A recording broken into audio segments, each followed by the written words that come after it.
Nightwolf Concert Promotions proudly presents St. Patty's Day Music Showcase 2018, Saturday, March 17th at the Outlaw Villa, featuring Infidel, X Factor 1, Dread Engine, Jewel Dust, Pay the Toll, and Groot. Not only is it St. Patrick's Day, but it's Infidel's CD release show.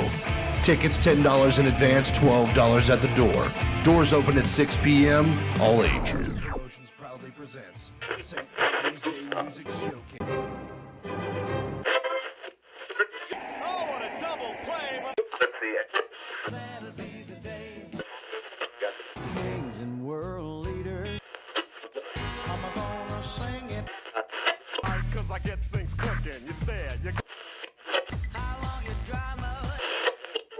Don't you dare change that station. You're listening to Columbus's newest radio program. Sweet mother of God, what is the holdup? This is the Sunday Morning Meltdown with your hosts, Anthony Ant-Man Schaefer, Josh, and the intern Siobhan, exclusively on MusicFamiliaProductions.com. Good morning. What's going on, Music Familia? It's Ant-Man, MusicFamiliaProductions.com. Sunday Morning Meltdown. What's going on, Siobhan? My mic is being stupid. That's what's going on. Dude, I fucking woke up hateful as fuck Yeah, you did. this morning. Yeah, you like, did. I did. Your like- wife called me and was like, dude, dick punch him when he Dude, gets there. I only got an hour of sleep last night. I mean, I hear you. Like, maybe an hour and a half. No, you don't. No, you have no idea. No, I really do, because I slipped on some ice on the front step when I was coming home last night and bringing stuff in for the baby, and I busted my knee, and so I didn't sleep either. And on top of that, my arm is getting much worse, and I no longer have a brace because it was like ancient and finally just fell into pieces. So I feel you. I want to give a huge shout out to all of our 115,497 views. Everybody's sitting there watching our stuff. That's freaking crazy, dude. And our watch time has doubled. 8,470 minutes watched. Damn. 5,399 views, and we're up 38 subscribers. So I want to give a huge shout out to you guys. Thank you guys for doing what you guys do to help us, you know, be heard and be seen and all that fun jazzy Absolutely. stuff. So we got this going on this morning. We got a lot to talk about. We have some high school high stuff. We got horoscopes. We got a little bit of this, a little bit of that. We got some fun stuff to talk about today. St. Patty's Day is right around the corner, Siobhan. I know, it's crazy. Like, I can't. Wow. Yeah. Yeah. And you know, now that I have a kid, like, I measure things and how old my kid is. My kid's 10 months old.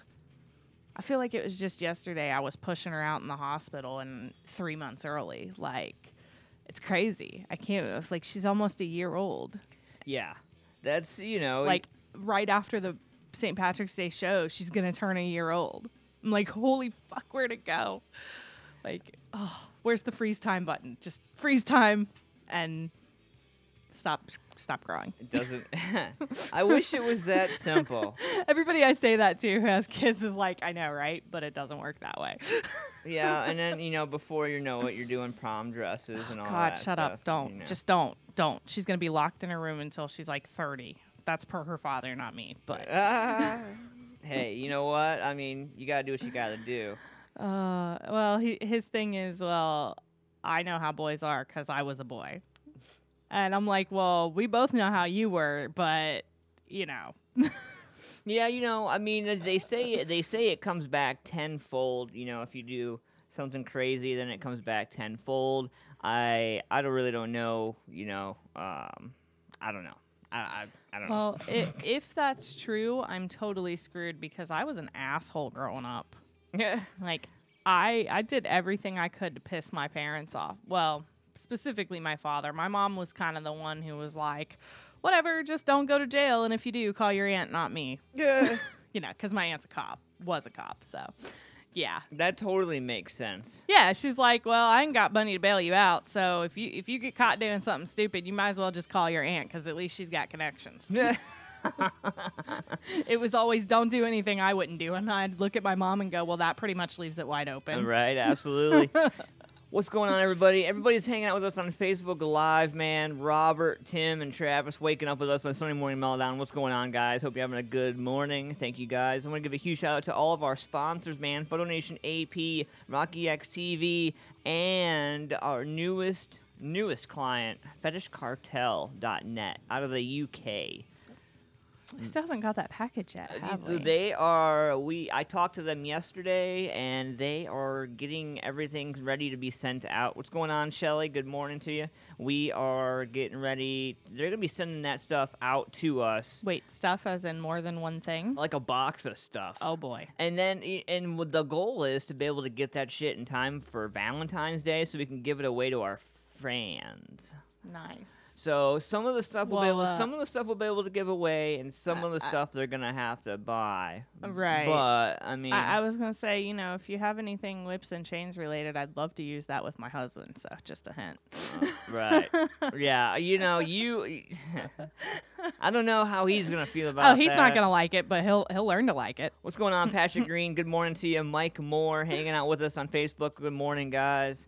So if you guys have an opportunity, man, if you guys are just tuning in on Facebook and you guys want to be a part of the action, head over to musicfamiliaproductions.com. You guys can get the live show right there from the website, subscribe to the channel, and you can be part of the action and be live with us on the morning show. We're also going to be doing registrations to get free tickets over to the St. Patty's Day show that's coming up. You're going to be able to get qualified this morning for the St. Patty's Day show at the Outlaw Villa, man. Infidel CD release show. X Factor 1's first time in 8 years. I was going to say, it's crazy. Pay the Toll, Dread Engine, Jawdust, Groot, like everybody under one roof. One hell of a lineup. That's probably the best lineup I've seen for a show in couple of years. At that venue, particularly. Yeah, a couple of years at least. And the thing about it, man, is that's a lot of fucking ego on one stage. God.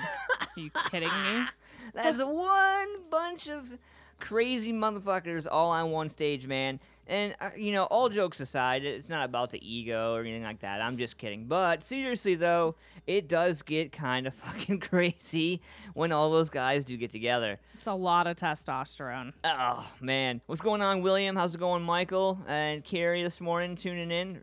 Ricky, how's it going, man? Hope you guys are having a good morning. Thank you guys for tuning in Sunday Morning Meltdown. So we got horoscopes today. We got a little bit of this today, a little bit of that today. You want to fill us in, Siobhan? What else you got for us? Of course, I'll have love news in the horoscopes and, whatever else I stumble across along the way. Love news is fun. Yeah. Gotta love it. Yeah, And, let's see. I don't know. We got lots of fun stuff going on this morning. Oh, boy. That's your fault. Wakey. Ugh. Wake up, everybody. Grab your coffee, grab your drinks, grab something. And, I don't know. All the cigarette smokers out there probably getting their coffee and their cigarette this morning. For those weed smokers out there, probably twisting one and brewing one all in the same time. I do have something, actually. Since you mentioned cigarette smokers, it just clicked in my head. So I'm sure we've all been there, like we come out of a store and somebody's in the parking lot asking for money, they walk up, hey, how you doing? Sob story, do you have money? So tired of that shit, dude. So they walk up looking baller as fuck, but they're asking for some money. So last night I was at Target and I was getting diapers and wipes and whatnot, the essentials for the baby. And, I'll be honest, I used my aunt's Target card, not only because I get 5% off then, but because at the moment I had other bills to pay. Right. And she said, it's okay, you can use it because, of course, they do that thing all the time where $100 and you get a $20 gift card. Yeah. So she points that shit out to me. You mean they sucker you in? Well, it's basically their way of doing a sale because Target doesn't really do sales. Right. So that's their way of doing a sale. You get a $20 gift card if you spend $100 or more. So she points it out every time that they have it because, you always need diapers. Right. So I come out, I've got like 4 boxes of diapers and a box of wipes, and clearly, like, I'm in the handicap spot, of course, because I'm disabled and my knee was killing me, so I parked right up front, which I don't normally do. I normally park a couple back out of courtesy of people who are more disabled. But I was in one of those moods, and I was like, I don't give a fuck. So I come out, and this guy walks up to me, smoking a cigarette, gives me this sob story about how him and his girlfriend are trying to get to Cincinnati, and they only need $17 more and gas and blah, blah, blah. I only need $17 more. He's like, he tries to shake my hand, and I'm like, dude, I don't smoke. And he throws the cigarette, and then he, like, gives the other hand with a fist bump. I'm like, whatever, and keep loading stuff in as he's talking to me. And clearly, he must not have seen my gun, because I'm pretty sure if he had, he wouldn't even have come up to me. But it was cold, so I had a coat on, and, you know, you couldn't see it. But he gives me this sob story, and he's like, you know, anything could help. And he keeps repeating himself and, you know, the way that they do. And he gets done, and I look at him, and I'm like, dude, I just had to use my aunt's credit card to buy diapers for my kid. I ain't got nothing. And he goes, oh, man, fuck, and walks away and goes to the next person. So I called into the Target store, because as I'm getting ready to leave, he starts walking inside. And, you know, he told me his girlfriend was inside or whatever. And so I call in, and I'm like, I talk to the person at the desk. I'm like, I just thought you should know there's a gentleman, and he's actually walking in your store right now, about 6 foot tall, the black gentleman with the black hoodie on. And they go, yeah, we see him. I was like, he's pandering your customers, asking everybody in the parking lot for money. And my guess is he's probably walking into the store to do the same. And the guy at the counter that answers, the operator, he goes, yeah, I'm standing here with our HR guy. We'll take care of it. Thank you for letting us know. Oh, that's funny. So this is my thing. If you got money for cigarettes, you got money for gas, motherfucker. All right. Don't come give me your sob story. Hey, what's going on, Larry Trimmer? Lynette's Country Barbecue in the house. I want some barbecue. Lynette's Children's Charity, man. Make sure you check it out on Facebook. There's links to it in our YouTube channel. Every week you can check out that charity right there. We have graciously added all his information into the info so you can get part of that action. And also, so some topics came up yesterday that I want to talk about, man, because, look, I run a couple things. You guys know I stay busy. I do my thing, you know. And what's going on, Jason? How's it going, man? What's going on, Ray? Good morning, guys. Good morning to you. So, you know, yesterday something came up about a music venue, and I want to talk about this today. So, you guys know Upchurch the Redneck, right? You guys are familiar with Upchurch. If you don't, you need to crawl out from under your rock. Yeah, right, basically, yeah. So I wanted to read this. So yesterday, you know, rough morning, but getting it lined out. Awesome, man. That's good to hear, Jason. Hopefully you guys have a warmer morning than it looks to be outside. So this, and hopefully she doesn't mind me throwing this out there. Hopefully she doesn't dick punch me. Our very own Mary Kaufman from Columbus Events Group. If you guys don't know Mary, make sure you guys give a huge love and shout out and anything and everything supportive that you can to Columbus Events Group. They received some notice about an upcoming Upchurch show. Now, here I'm gonna read her post because it's only fair, and then I'm gonna go and I'm gonna find their post. I'm gonna read their post, and you're gonna have a chance to hear both sides of this fucking story because this pissed me off. This pissed me off to no end. Are you ready for this, Siobhan? This is what got me all fired up today. Here we go. Feminist Flag Corps. This is from Mary Kaufman and Columbus Events Group to our people, to the real people. All right? So, to Feminist Flag Corps, please read. Regarding us putting on a white power, and I quote, white power festival. This is the silliest thing I have heard in a long time. As a promoter of this event, let me just point out one thing which may have been overlooked. The promoter of this venue is from Germany. Many of their relatives were gassed by Nazis in the war. Obviously, you guys know those were, you know, Jewish, the Jews, you know. You guys know how that goes. Myself, of all people, would not put on a white power festival with an act such as Upchurch. Being what you accuse him to be, our company has booked Upchurch several times in the last 2 years, and I can tell you he is not what you make him out to be. I can't even say on paper what you are accusing him to be, as it is deep-rooted in my DNA to dislike or hate anything which refers to a hateful time in history and my family. Now, this stems from, you guys can go over to Feminist Flag Corps on Facebook, and there's only a couple there's only a couple of members on the Facebook page that have testicular fortitude enough to make themselves members of this page. But I want to point this out.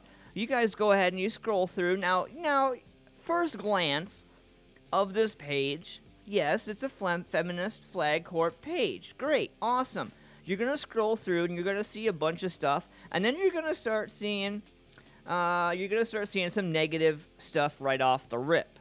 You scroll through. Yesterday they did some posts. Take action now. Toledo's last abortion clinic is in imminent danger. Demand the removal of Scott Lloyd as director of the Office for Refugee Settlement. Let's see here. Oh, they're even attacking the army and the military, which I proudly have family that serve. Did you guys know that by us going over and doing that, you're allowed to sit here and type and keyboard warrior away on your stupid Facebook page? By the way, oh, and here it is, right here. Let me get this right. Here we go. Are you guys ready for this? So, Feminist Flag Corps went on their page, and they posted on Wednesday at 3:59, CW songs and YouTube videos express gun violence and degradation towards Muslims, immigrants, and the LGBTQIA community. Black Lives Matter, people on the left, and non-subordinate women. Non-subordinate women. Just so we're clear. You're a woman, Siobhan. Mm-hmm. Okay? On July 21st, 2018, the Alarosa Villa, they highlight and tag both Columbus Events Group and the Alarosa Villa. And I don't even think they even tagged the right page for the Alarosa Villa. No, I don't think they did. Probably not. No, they didn't. They tagged the page that has 662 likes. They didn't tag the page that has 15,882 likes. So that's your dumb research right there. That shows you right there. Right. Like, if you're gonna do something right, fucking do it, you pussies. Anyway, right here, Alarosa Villa and Columbus Events Group are putting on a festival headlined by Upchurch the Redneck, a pro-Trump, neo-Confederate, white nationalist rapper. Bam! Right there on the website. It's basically a white power festival. People like this do not belong in Columbus or anywhere. Contact the Alarosa Villa and the Columbus Events Group and let them know you don't want Upchurch or Columbus Events Group to put this show on. So, we fast forward to this morning, and we check it out. 91 comments, 8 shares, and 37 emoji con type things. Now, this is where it gets interesting, because a lot of people flocked, literally flocked, to Upchurch's defense and Mary's defense, literally, like, instantly. Oh, of course. And there's a YouTube video from the Feminist Flag Corps. Do Black Lives Really Matter with Upchurch the Redneck? And they did this video, and they put it up there, and you would not believe the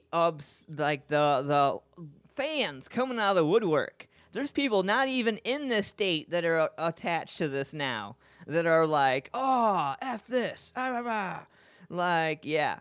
So it looks like, from what it looks like to me,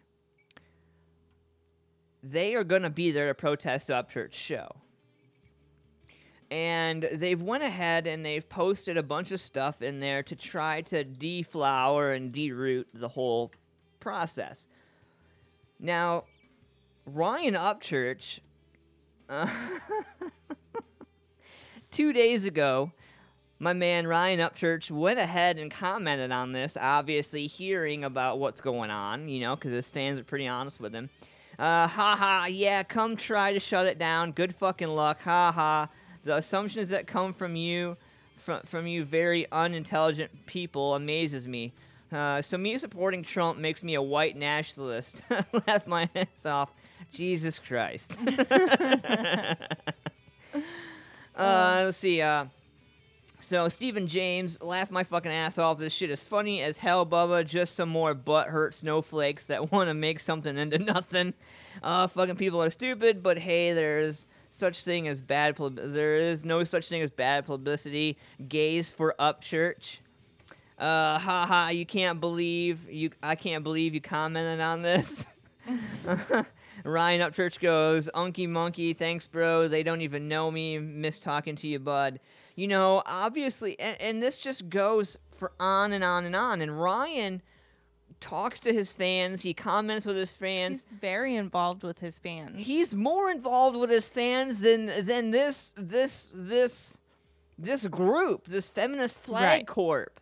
Like, he's more in tune with his fans and what's going on than these people on this page. Because if you go through and you look at the comments on this page, some people are commenting without even looking at what's going on in the feed. So it's just, you know, I mean, I don't know. It's it's I don't know, man.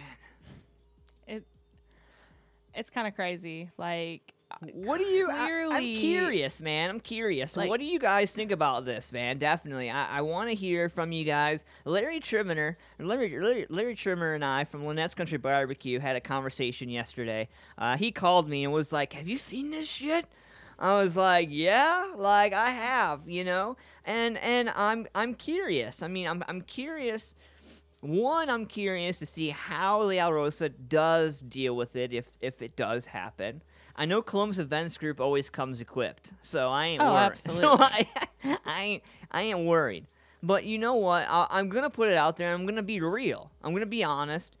Look, when at the La Rosa Villa, the security, I really don't have faith in the security at the La Rosa Villa, and here's why. And I'm gonna put it out there. I've seen some security, quote-unquote, security guards, and this has nothing to do with Columbus Events Group. Okay, nothing. This is La Rosa Villa, quote-unquote, La Rosa Villa security. All right? Their security is made up of 3 or 4 dudes that know each other, that have been there forever, and they like to sit around a lot. It's true. I see them on their phones during shows. You're getting paid to be security. You're getting paid to pat people down. You're getting paid to be making sure that 100 to 200 people are to be safe at the show. Why are you on your goddamn phone out in the hallway? Well, not only that, but I've noticed that and I'm not afraid to call them out. I'm really not, I've because you know noticed what, that dude? if you're someone that they recognize, that they know, that they don't always pat you down either. Yeah, if they know you, they don't pat you down. You know, and granted, when I'm coming in with all of the stuff we bring in for the show, it is a pain in the ass. I bring about $2,000 of gear to every show that I come to. It's kind of a pain in the ass to have to open everything up, but at the same time, that's you doing your job, so I'm okay with it, you know? But because you know us and you've seen us a million times, you're like, oh, just go ahead. You know, that's how people get killed. Right. Like, for all you know, I could have brought my gun in that night. But Good you morning. didn't know because you didn't check my bag. I'm not saying I did, obviously. Good morning, I'm Bill. not that stupid, but good morning, Bill. Good morning, Tammy and Jimmy Barnes joining us this morning. We got a few people on Facebook Live waking up with us this morning. I'm curious to hear what you guys have to say, man. You guys are artists and musicians in the music familia and in the community, man. How does it make you feel when you guys have security in-house that is supposed to be there to make everybody feel safe, and they're not doing their job? You know, I mean, me as a performer, that's discouraging. Because if I'm in the front and you're the line of defense between the douchebags in the parking lot and me getting a bottle thrown at my head, and the only time that you intervene is when you feel fit or when some drunk bitch gets into some other drunk bitch's face. Like, what kind of security are you? Right. Step up and do your fucking job. Like, I don't care how big you are. I don't care how small you are. If you have a job to do your damn job, dude. Like, I don't care if you know me. Pat me down. Throw me up against the fucking railing. Pat my ass down. Don't rub my ass, but pat my ass down. Like, do your job. Right. You know? I watch them on their Facebook pages. You may be saving someone's ass calling them out. Yeah, see, Bill, you know? Right. That's the thing is look, I love my music Familia and I love my community so much, in fact, that I'm willing to stand there and say, you know what? You're not doing your fucking job. Because you know what? If you were doing your job, then there's a lot of things that I wouldn't see going on in the parking lot. I don't care if you smoke weed at the show. Who gives a fuck? Right. That's not what I'm talking about here. Yeah, like I would rather see people smoking weed on the patio than not see them pat people down. Yeah, you know, I mean... Care less about people smoking weed on the let's- patio and more about patting people down. But let's be real here. Let's be real here and call it for what it is. I'm going to open up the phone lines. You guys can call into the show. As a matter of fact, I'm going to put the number on the Facebook Live. So we got Facebook Live callers. They can call in and talk to us. 614-9... Yeah, not 6. 9. 916-6372. Gonna open up the phone lines. You guys can call into the show, man. Give us a call. Be on the morning show. You guys can give us a call. Weigh in on your topics, man. I want to hear what you guys have to say about it, man, because I know that you guys are performers and artists out there. How does it make you guys feel if you guys are, quote-unquote, paying security to be there and they're half-ass doing the job? I want to know. I definitely want to know. You know, I have seen security on their cell phones. I've seen security flirting with females. The females that come in that don't buy the tickets, that wear the short shirts, who show their boobs. Like, hey, look, you're sexy. Cool, I'm going to let you in. Like, no, bitch, you didn't pay. I don't give a shit how hot you are. I don't care how many dudes you're going to blow in the bathroom tonight. I don't give a shit. If you're not paying for the show, then you're not in it. And if you're not... The thing is a lot of people... Larry says, "Take me live." Let me see if I can add Larry to the show. I don't think I can. Maybe I can. I'm gonna see if I can get. I gotta go back to where he. There he is. Okay, I'm gonna try to add Larry on camera. See if we can. Let me get a microphone wired up here. Good morning, Larry. Give me a second, man. I'm going to get you mic'd up so you can be on the show. Give me a second. What do I got? 4. All right, bud. Go ahead, man. What's your high tag? All right, Larry. You're live, buddy. Give me a second, because I'm walking outside so I can hear you, because Mama's screaming at the kids trying to get them ready this morning. So, you know, my biggest thing, man, like I said, dude, look, security is important to any venue, and I think it's important that, you know, at the end of the day, man, everybody is safe. And Hey, man, here's my wife, Crystal. Hi, Crystal. She took off. Okay, look, this is my view and opinion on security out the Alrosa. They do what they do inside. I don't ask them to take care of anything out back, because when I got my truck out back, if there's a problem, I deal with it. Right. I don't waste my time going inside. I take care of it. Right.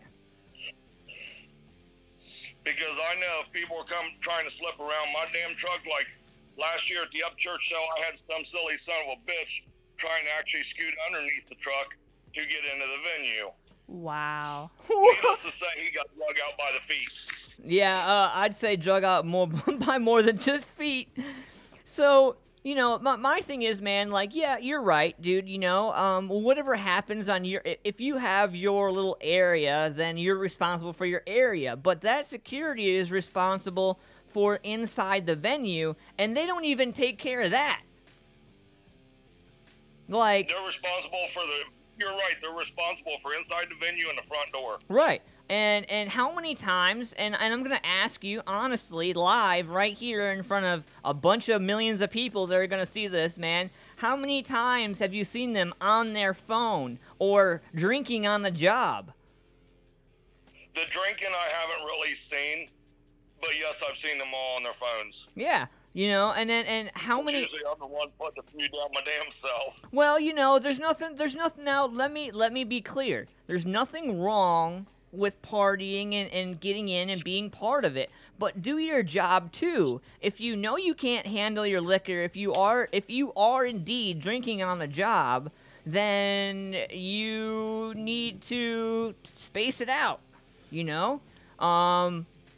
See, I feel like if you're security for a venue or anywhere for that matter, if you're drinking, you're not doing your job to the full extent and you're not doing it properly, because as soon as you take that first drink, you immediately change the composition of how your brain is working, and the fact that you delay your reaction time, and people don't understand how much alcohol actually affects you. One drink can affect you. Yeah. And I don't care who you are. I don't care if you're 300 pounds or if you're 20 pounds. It's going to affect you in some sense. Right. And that's not okay. If you're there for security, you're there for security. You shouldn't be drinking. You shouldn't be on your phone. If you're a smoker and you want to step out onto the patio and have a cigarette and check out the patio while you're out there, that's totally fine. But anything else, not okay. Yeah, you know, my biggest thing, man, I just, you know, with what's went down at the Outlaw Villa in the past, I kind of just don't have time for the bullshit. Right. Like, you know, I don't want any drama. I want to come in and have a good show, and I want to know that everybody in the house is safe. Right. And when you're on your iPhone or your cell phone, when you're texting your next dime piece or whatever you're going to do when you get off of work, how many people are walking by you in and out the door? I've seen, and even more so, like inside the venue, I've seen fights break out in the pit, and because they're back there talking and chilling at the front door and not walking around and doing their job properly, people get broken noses, people get bloodied faces. Like, if there's a show where there's a pit and I realize they say enter at your own risk and everything like that, but you sort of have a responsibility as the venue and as the security of the venue to keep people from fighting in the pit. It's one thing to have pit action where you're, you know, bumping and, you know, running into people and moshing. That's one thing. But when people actually start fighting in the pit, you should be right there at that moment to break that shit up. Yep. So Larry, what do you... Let me cue on this if I may. I've been up there this year for several major fights that have broke out. And there's a few times it literally has got out of hand. Yeah. Right. Yeah. We had one show up here earlier this year and let me reiterate this was not a CEG show. It was not a Columbus Events Group, but it got totally out of hand too quick, too fast. Well, you know, Columbus Events Group brings it. When I step off the barbecue truck and have to break up fights, it's bad. Well, you know, Columbus Events Group, and I want everybody who's tuning into this show and everybody who's going to watch this show, this isn't Columbus Events Group we're talking about here. This is solely the Al Rosa security itself. It needs an overhaul. And if it doesn't need an overhaul, they all need their ass ripped. Because you know what, dude? I know people who have made it into the Al Rosa Villa with mace. You would have found that in a simple pat down. I know people that have made it in with pocket knives and all kinds of stuff. And I've taken mace from people at the truck. Yeah, you know, I mean, I've taken mace at least 5 or 6 times for people on the barbecue truck. My thing and is, the real funny thing is when they start questioning my authority because they think I have no authority there, I kind of shut them down on a fucking dime. Right. Yeah, you know, I mean, the thing is, man, is that we're all there to look out for each other. We all have a job to do, and it's important that we know what we're dealing with and what we have to do, what we have to do to deal with the problem. And, you know, I feel like it leaves too many things wide open, you know, to this. Now, since this little feminist flag corp has gotten involved, I was told that there will be Columbus police officers on hand that day specifically because of this now. So, you know, I mean, so my question is There'll be a few. I won't go into detail, but there'll be a few others there too. Well, you know, I'm bringing a few with me because I never go alone. So I never go anywhere alone. So, you know. Hey, man, I think that we, as Upchurch supporters, ought to give them a nice, warm welcome when everybody strolls in the parking lot. Yeah, man, I'm this down for it. feminist group. Yeah, absolutely. Absolutely. Drop your pants and give them the moon. Well, I think we should have all of our badass women that are supporters of the Upchurch stand up front and show them T and A. Be like, what do you think about this feminist bullshit? Woo! Boobies! Yeah! Fuck out of here with your bullshit.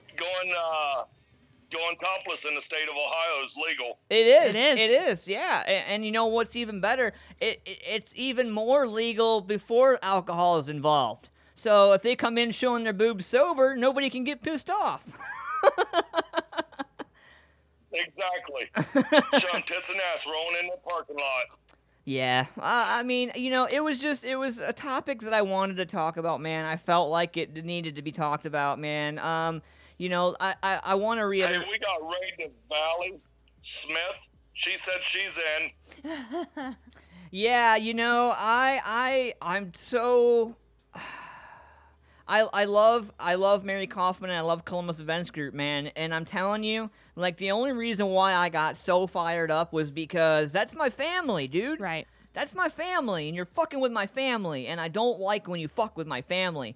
And I'm Italian and I'm Irish, and those are the two worst things you want to have pissed off and angry on your side against you. And Well, I'm hillbilly and Irish. We'll take that. We'll take that, Larry. Hey, man, thank you for calling in, man, being on Facebook with us this morning. And make sure you guys check out Lynette's Country Barbecue and Lynette's Children's Charity, Now, man. wait, before you go, Larry, you're hillbilly and Irish, so that means you got a shotgun in one hand and a potato in the other? I got a shotgun in one hand and a quart of moonshine in There the you other. go. There you go. Right on. All right, man. Thank you for calling in, dude. I appreciate you. We'll get together real soon. Bring Sounds barbecue. Good. All right. Yeah. Sounds good, man. I'll talk to you soon. I love your guys. I love you too. Yeah, man. You know, I it's one of those things, dude. I had to talk about it. Yeah, I mean, honestly, when you brought it up to me, and hey, That's what hey, you get. there we go. I was really now. I wasn't looking. I reached over. Okay, fine. I'll keep my 2 cents to myself. Yeah. But yeah, when you brought that up and showed me that post the other day, it really fired me up. As a female, it fired me up because who do you think you are? Like, what do you think you're representing by doing this? Right. Really? Like, did your research person just go, oh, well, he looks like an asshole, so let's blame him? Yeah. I mean, really, because if you would have looked into his background, if you would have looked into who he is, you would have been able to very clearly see that that is not who he is. And you would have had nothing. But you have nothing, so it doesn't really matter. Right. I don't know. And even I more guess we'll so, see as it gets closer to the Upchurch show. Well, this is my thing. Even more so is the fact that it feels like they're not even just targeting him; they're targeting CEG. Like it seems like it's more about CEG almost because they're like, oh, we're gonna boycott every CEG show because they have him. Really? Because she has thousands of artists that she works with. Good luck keeping up, bitches. So I mean, really, like I'm looking at our wall here, and we've got 3 posters that are within a week of each other. Right. So, okay, have fun with that. You're going to waste a lot of gas money for something nobody gives a shit about. Hey, I want to give a huge birthday. Something I do give a shit about, though. I got two really good friends, Val Wright and Mike Millie, both birthdays today. Mike's turning 49, man. 1 year shy of a prostate exam. That's awesome. Shout out to Mike Millie, having 1 year shy of a prostate exam this year. Happy birthday to you, good sir. Hope you're having a good morning. He's going to curse you all year because all year he's going to think about that He now. is. When he's scheduling his appointment, he's going to be like, fuck you, Ant-Man. Ugh. Be gentle. Be gentle. So we got horoscopes coming up in a little bit. We're going to pay some bills, man. I just wanted to talk about that topic real quick. We'll switch off topics here. But, we're going to pay some bills here. We'll be right back. We're going to get some commercials going on here. If you guys are going to the St. Patty's Day show March 17th at the Alrosa Villa, you guys have an opportunity to be part of the action. You guys can call in the 9 o'clock hour to get registered for 2 tickets to the St. Patty's Day show, the Alrosa Villa. There are going to be, I hear there's going to be a real live leprechaun there. It'll be interesting. Everybody's bugging me about it because I'm the one that started promoting it, and everybody's like, what's going on? What's going on? What'd I miss? Don't worry about it. If you're there, you'll know. All right, let's pay some bills. We'll be right back after this. MusicFamiliaProductions.com, Sunday Morning Meltdown. Thank you, guys. We'll see you guys in a little bit.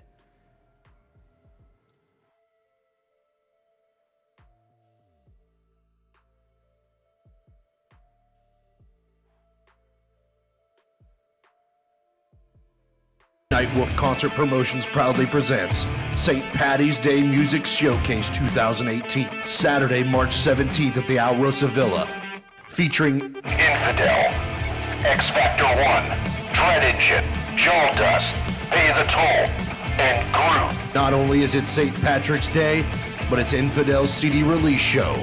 Tickets $10 in advance, $12 at the door. Doors open at 6 p.m., all age. Cold Cock American Herbal Flavored Whiskey. At Cold Cock, we believe life is about taking your shot. It's about sharing your soul with the people who care to listen, not selling it to whoever will buy it. At Cold Cock, we also believe fine spirits are truly about celebrating the greatest moments in life with true friends. And that's what we strive to put into every bottle of Cold Cock American Herbal Flavored Whiskey. So here's our best wish to whatever you raise your glass for. Take your shot. Cold Cock American Herbal Flavored Whiskey. Must be 21 to drink, and please drink responsibly. From local to national, ZTPMag.com delivers it all. Raw, beautiful, and bold. Go to ZTPMag.com today. Check out info on some of your favorite music, tech, food, and rides. ZTP Mag has it all. I mean, seriously, where else am I going to get that kind of info? Plus, it's all free at the touch of a finger on all my devices. It's like the people working for the mag understand what their viewers want and the importance of involving them. You heard the lady. Get over to ZTPMag.com. What's going on, Music Familia? Welcome back to the show. Good morning, good morning. And, so, I want to put this out there. So, it turns out this morning that there was a serious plane crash. Looks like a Russian plane with 71 aboard crashes near Moscow this morning. Russian Emergencies Ministry says the passenger plane has crashed near Moscow and fragments of it have been found. The AN-148 regional jet disappeared from radar screens shortly after takeoff from Moscow's Domodedovo airport on Sunday evening. Say that 10 times fast. Right. News reports said 71 people, 65 passengers, and 6 crew were aboard the plane heading for the city of Ursk, and it's about 1,500 kilometers southeast of Moscow. The TASS news agency says the plane fragments were found in the Moscow area and about 40 kilometers from the airport. Russian media said the jet belonged to Saratov Airlines. It appears to be no survivors from that plane. They're still checking out what's going on.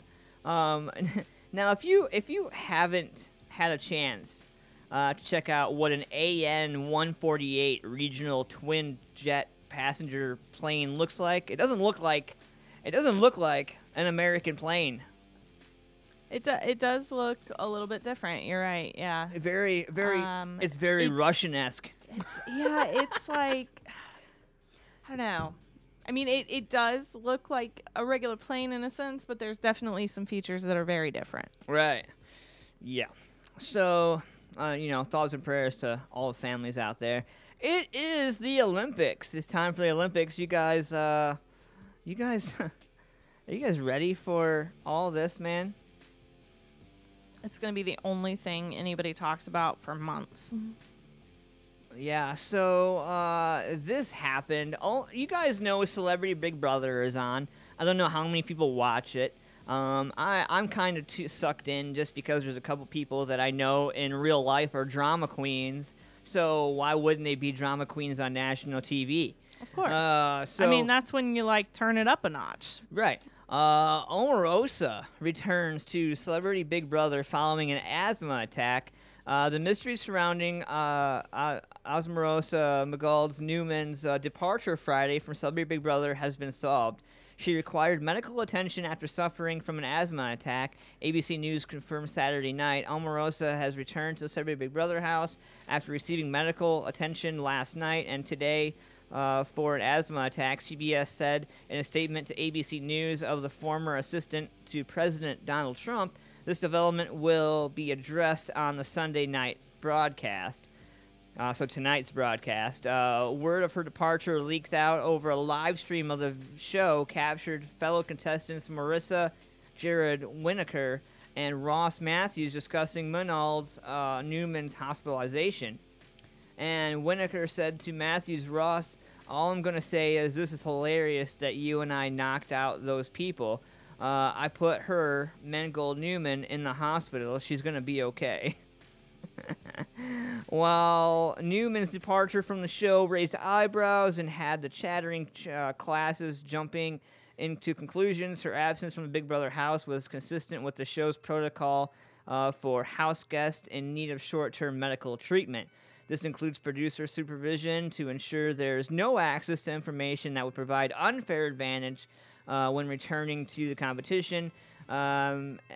Esmeralda is 44. She exited the White House in December. It's been very, very challenging being the only African-American woman in the senior staff, she told Nightline at one time. So, it looks like, she had an asthma attack because she couldn't hang with the crew and on the show. And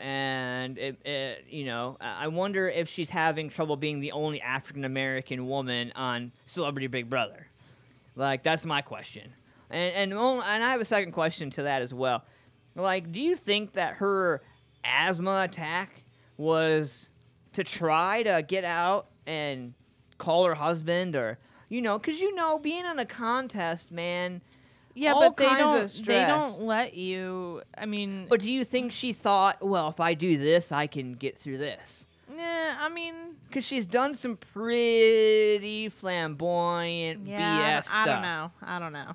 Yeah, so I don't know. Anybody who Larry Trimmer says he says check out Upchurch's Facebook page. Oh God. After some research, Larry Trimmer said, check out Upchurch's Facebook page.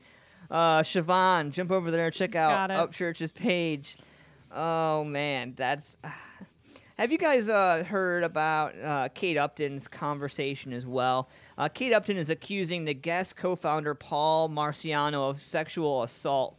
Actress and model Kate Upton explaining in her interview to ABC News Good Morning America today why she has come forward 8 years after alleged incidents of sexual harassment. She said she faced when working alongside Guest Inc. co-founder Paul Marciano as a teenager. I wanted to prevent that from happening to other girls, she told GMA co-host Robin Roberts. Upton, 25, also reiterated previous comments alleging that Marciano fondled her breast during the first photo shoot for the brand in 2010 and continued to behave inappropriately toward her in professional settings for a few months after. After meeting with young models and seeing how excited they were to launch their careers, Upton said she remembered being in that place and how her view of the industry changed shortly after her alleged encounters with Marciano. Obviously, Marciano has denied all the allegations, and the guest company, in a statement issued this afternoon, said its board of directors Wednesday created a special committee comprised of 2 independent directors to oversee an ongoing investigation into recent allegations of improper conduct by Paul Marciano. Mr. Marciano admittedly denies the allegations. Of course, a multi-billion-dollar industry, and I'm the co-founder, I did nothing. I don't want nothing. I don't want to lose any of my money. Larry Trimmer right here, he says, don't you ever treat my supporters with such disrespect. I'm fucking pissed, and I will never do business with y'all ever again. You think I'm gonna get on a fucking stage when I'm in my tour bus? Oh boy. There's a video to go with it. I've got the post right here. Here the people running the park, cussing my fucking fans out and turning them away when they already bought tickets. She done disrespected the wrong movement directly from Upchurch. And there's a video too. Yeah. You need a microphone for that video, Siobhan? Maybe. Let's see here. You probably will. You probably will. Hold on. Yeah. Turn my volume up here. Hold on. I mean, my computer goes pretty loud, so we'll see. But I want the viewers to hear it too. Where's your speaker at? That side. So let me turn it down a little then. Okay. What is that? 5. Good to go. All right. You start taking advantage of my fans, that's when you fucked up. What do I look like? A fucking meal ticket where you can give me some money and a microphone and then have my fans pay for tickets and then fucking turn them away at the door? Fuck that. I pull up to the mud park and there's somebody at the front gate with my fucking people showing up with RHEC stickers and shit on their trucks asking where do they park at, and then they get fucking yelled and cussed at and told to fucking leave? Don't say it didn't fucking happen, because I fucking heard it. There's 2 things I'm not. Your bitch and a fucking pushover. And if you think for one fucking second that I'm gonna get on a fucking stage when you're turning away my fucking people that paid to fucking be there, you're fucking smoking crack. Because here's the thing about me. I don't care if it's an 8-year-old kid, a 50-year-old woman, or an 80-year-old fucking biker. You're gonna treat my fucking people with respect, every single fucking one of them. I mean, how you gonna turn them away? They bought tickets. I mean, are you fucking kidding? These people bust their ass for their money. They came to have fun. You were selling a fucking ticket. So if they buy the ticket, they should come have fun, because that's what they paid to do. There's no way that could be legal. There's no fucking way. Dude, I've done hundreds and hundreds and hundreds of successful shows where everyone got to show up. For example, last night, and the night before, and the weekend before, and the month before, and even the year before. This is the first time that I've ever had to deal with some stupid ass shit like this. So what I'm gonna do is, I'm gonna make an example out of this situation. An example that I'm not your little fucking bitch. Yes! My fans ain't your fucking bitches either. You're not gonna take something that I've built, and my fans have built, and then turn around and treat us like we're some fucking livestock or something, and then put my people in fucking danger at this shit ass place. My people are worth more than fucking money, buddy. Business. You wanna do good business, then do good business. Good business to me is taking care of my supporters. Good business to me is having a fucking ambulance at the place in case somebody gets drunk and fucking wrecks their 4-wheeler. Good business to me is having enough security guards there to make sure at least the women and children are okay. I mean, goddamn, when I pulled up to the place, as soon as I pulled up, somebody almost got fucking ran over by a fucking mud truck. I take that shit seriously. A little girl just died last night at Willin in the Country. That's not fucking funny. That's somebody's kid, okay? Have your shit roped off. Make sure there's at least one official over there monitoring the shit and making sure people are doing what the fuck they're supposed to be doing. Think I give a fuck about your money? I don't give a fuck about your money. I give a fuck about the people. And obviously, you don't give a fuck about nobody. When you turn away my fans, you're turning away me. I am them. I stand with them. I mean, what do I look like to you? Some stupid fucking kid you can hand some money to show up and then not give a fuck about nothing that happens and just do my little rap set and leave? Fuck no. Before all this shit, I was doing construction work. There's shit you gotta do to make sure everything goes right, just like a construction site. And you know what? Most of these people that show up to my shows know this, because they do the same thing. I will not be back to that fucking park. My fans will not be back to that fucking park. I will not do fucking business with anybody that was running that bitch neither. Cussing and yelling at my fucking people as they're pulling in, asking you where to park, and all I hear is, get the fuck out of here! Yo, get the fuck out of here! Who in the fuck you think you're talking to? So you know what I'm gonna do? First off, I'm gonna encourage everybody to fucking ask for their money back that did get to come in. Half of y'all didn't get to come in. Second off, I'm gonna figure out a way to go to another fucking mud park around there and come back, and everyone who paid for a ticket at that shit-ass place can get in for free. I'll talk to somebody. You know what? If you're mad at me for somebody else's mistake, whatever. Anybody who knows me or has been to a show before knows that I'm not doing this for myself. I'm saying and doing what the fuck I'm doing for my people that didn't get to come in and who were treated like shit. And let me tell you something. It was a lot of people. If you're doing business with me, there's two things you are gonna do, or you're not gonna do business with me. One, you're gonna respect me. Two, you're gonna respect my people that show up to my shit. Because if you don't, everybody's gonna fucking know about it. I mean, what do you expect? Me to make a fucking boo-boo ass bullshit fucking video saying, oh, I'm sorry, and making up some excuse? Fuck that. I don't make up excuses for no fucking body. Not even myself. So with that being said, ask for y'all's money back. And if you can get your money back and hold your ticket. Because I am coming back. And when I come back, I'm gonna go somewhere better. And everybody who paid for a damn ticket to this place and got treated like shit, you will be getting in for free at a way better show, at a way better location. Fucking love you guys. See y'all later. Yeah. So, I mean, you know, the Photo Nation AP, he commented, he says, flag, he goes, fuck him. He doesn't have no clue how a venue works. Well, here's the thing. You're a little late here, first and foremost. He actually did a follow-up post 4 hours ago to that. And I'm going to go ahead and read that. Yeah, go ahead. So it says, these shows, they're the best feeling in the world. The high I get from being in a room full of positivity like this is greater than any drug. I know there are probably a few folks mad because I refused to do the Hot Springs show last night, and that's okay. You can be mad because I know as a leader, I done the right thing. As an artist who is the boss of a 12-person crew, including a road manager, a drummer, a guitarist, a DJ, a lighting guy, sound guy, road security, and personal home security, my assistant and merch assistant. On top of that, I have to manage myself, my social media, and my life. It would be easy to not care about what the fans go through at the show, but I'm not that dude.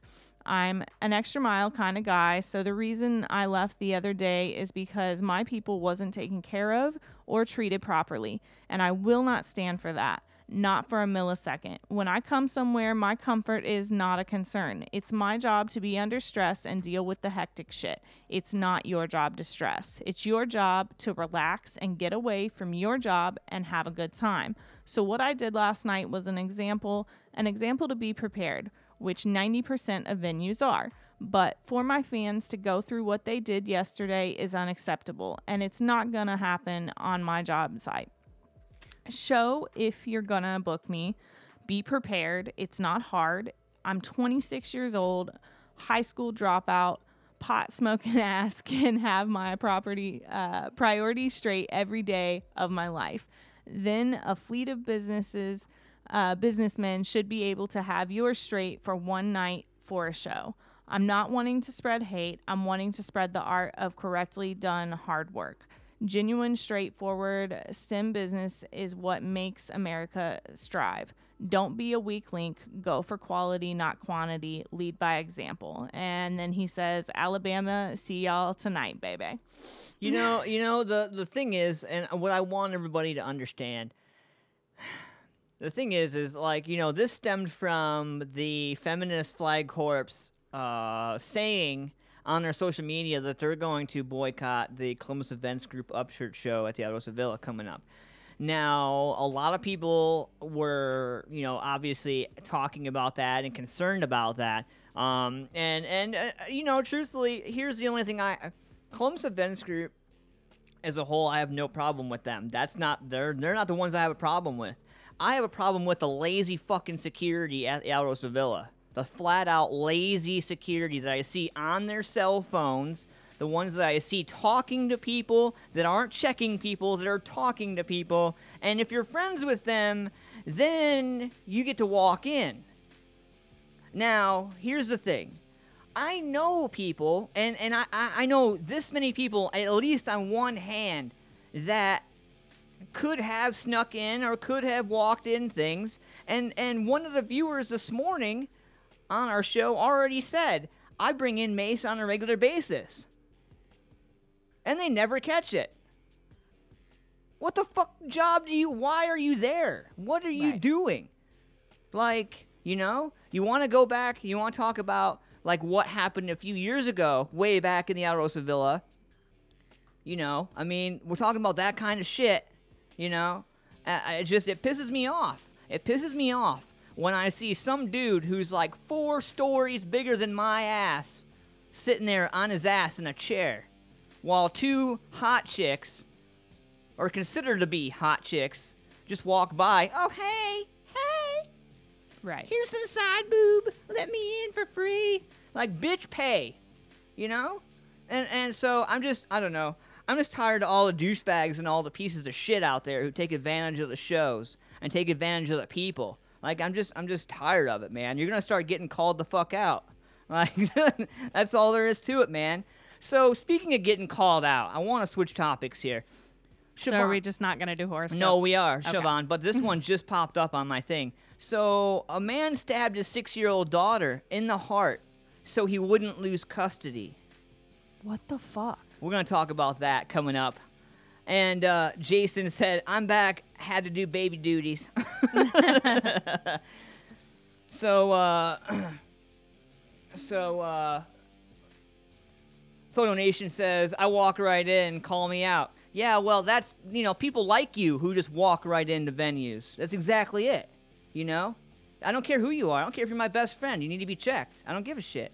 Yeah. You have a job to do. If you're not doing your job, get the fuck out. That's the way I look at it, and that's all there is to it. And even more so, there's that whole, it's not even about, like, who you are. It's about the fact if you walk into the show and you don't have a ticket and you didn't pay for one, then you're stealing from the people who are putting their performances on and trying to make money from that show. Like, that's how bands get paid, is from door fees. Well, it's not just that, you know. If you're a photographer, do your job. If you're in there to film, do your job. Right. If you're in there to interview, do your job. You know what I mean? Right. Everybody has a job to do. Get in there, do your job, get the fuck out, go home safe. That's all there is to it. Right. All right, well, we're going to get some commercials. We're going to pay some bills, man, and we'll be right back after this.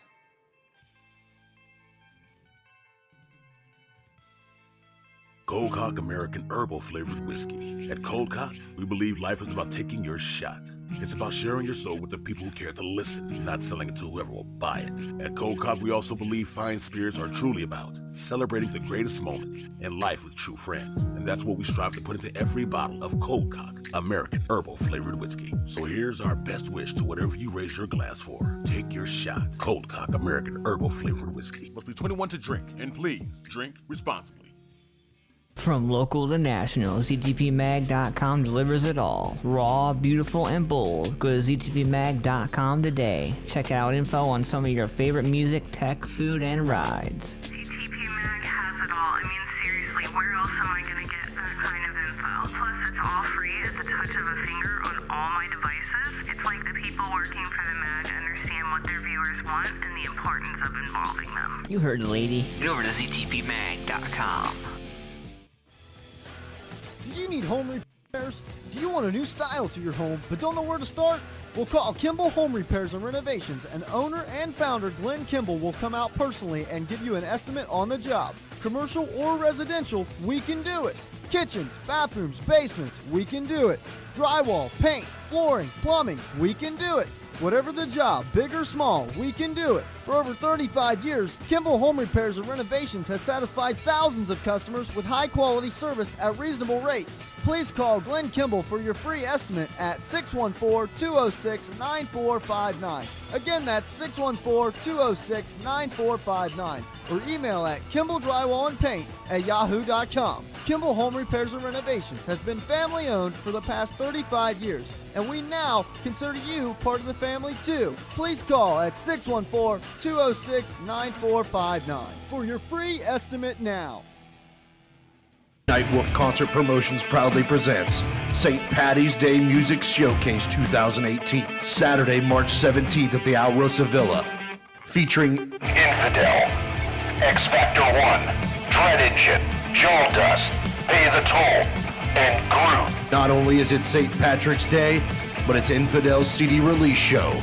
Tickets $10 in advance, $12 at the door. Doors open at 6 p.m., all age. What's going on, Music Familia? Welcome back to the show. Good morning, good morning. Welcome to Sunday Morning Meltdown. I'll give a huge shout out to all my sponsors, Photo Nation AP and FetishCartel.net out of the UK. Awesome stuff. Rocky X TV. Check them out, man. All your DIY needs under one roof. Rocky X TV. Pretty good stuff, man. And Jason says, man, you and I have to have a conversation soon. Sounds good, man. I look forward to it, man. Thank you so much. And you know, we got a couple stories coming up here, man, but it's time for This Day in Music. Let's go down the line, shall we? I'm a huge Led Zeppelin fan, so I wanted to get this one out here for you. In 1972, Led Zeppelin scored their third U.S. Top 20 hit single with Black Dog, Misty Mountain Hop. It peaked at number 15 and taken from their fourth album. The song's title is a reference to a nameless black Labrador retriever that wandered around the Headley Grange studios during recording. Robert Plant recorded his vocal for the track in 2 takes, which is pretty unheard of these days. How about this one? 1977, man. David Bowie released Sound and Vision as a single, which is taken from his latest album, Low Sound and Vision, and was used by the BBC in the UK on trailers at the time, providing considerable exposure. Much needed, as Bowie opted to do nothing to promote the single himself and helped the song to number 3 on the UK charts. Let's fast forward, shall we? How about this? 2003, the British phonographic industry reported its biggest sales decline in decades, with the biggest slump in a single year since the birth of the CD market in the early 1980s. Piracy, illegal duplication, and distribution by international criminals of CDs were all blamed for the decrease. And let's go a little newer, shall we? How about this one? 2012, Whitney Houston was found dead at Suite 434 at Beverly Hills Hotel, submerged in a bathtub. Beverly Hills paramedics arrived at approximately 3:30 p.m. and found the singer unresponsive and performed CPR.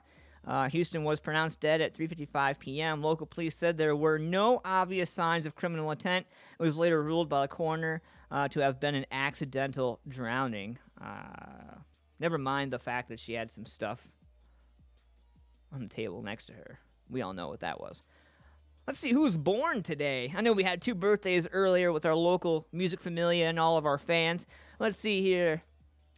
1977, born today, Mike Shudo, guitar, vocals with Linkin Park, who had the 2002 US number 2 and UK number 4 single, In the End, and the 2002 US number 2 and 2001 UK number 4 album, Hybrid Theory. You guys remember that, right? 1984, born on this day, Aubrey O'Day, singer with Danity Kane, who were formed on MTV reality show Making the Band 3, had the 2006 US number 1 self-titled album. Oh, fun stuff this morning. Let's see here. What do we got going on Billboard? Oh, hey, check it out. So, have you guys been watching the Olympics, man? We've been kicking serious ass in the Olympics. Like, I have been keeping it up with us, man. It's really pretty awesome. The Olympics are going on all the way up until, what, next week, I think, if I'm not mistaken. So it turns out Kill Bill stunt coordinator breaks silence on the Uma Thurman crash. If you guys heard about this, we covered this story last week. And this is all stemming from the movie Kill Bill. where Uma Thurman, basically the stunt coordinator on the Kill Bill movies, has broken his silence on the disturbing recent allegation made by Uma Thurman regarding a car crash during production that left her injured. Coordinator Keith Adams told The Hollywood Reporter that he and his entire department were kept off the set that day. Thurman was allegedly pressured by director Quentin Tarantino to drive a rat trap convertible down a curved, slided road, sandy Mexican road, at 40 miles an hour, resulting in a crash that gave her a concussion, damaged her knees, and could have caused much, much worse of an injury. No stunts of any kind were scheduled for that day of Miss Thurman's accident, states Adams in an email to THR. All the stunt department was put on hold, and no one from the stunt department was called to set. At no point was I notified or consulted about Miss Thurman's driving a car on camera that day. Had I been involved, Adams continues, I would have insisted not only on putting a professional driver behind the wheel, but also ensuring that the vehicle itself was roadworthy and safe. Adams goes on to say, an experienced coordinator with a particular exercise in automotive work, according to veteran stunt performer and coordinator Andy Armstrong, did not say whether he thought his department was intentionally held at bay to facilitate having an actor perform driving maneuvers. It was not immediately clear who prepared the call sheet that day and who decided to idle the stunt department. Tarantino told Deadline that none of us ever considered it a stunt. It was just driving.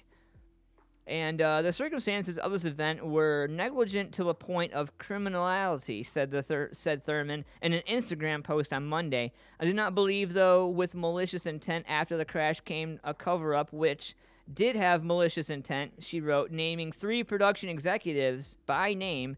It may have been just driving to Tarantino, but performers union SAG-AFTRA said in a statement, it sounds like a stunt that would be likely safety violation. So, I mean, that's something, you know. Well, good morning. Looks like we have a guest with us in studio this morning, huh? Oh, there we go. Hey, I'm back. Yeah, sorry about that, everyone. The beast woke up, and I had to go take care of that. So it's always nice when you baby problems. It's always nice when you bring the baby to work with you. What's up, baby? Hi. She's a bit grumpy though because she's teething really bad. So we have a regimen every morning of Tylenol and every night of Tylenol. I had that actually ready to go. Yeah. So have you seen the video from the Uma Thurman crash?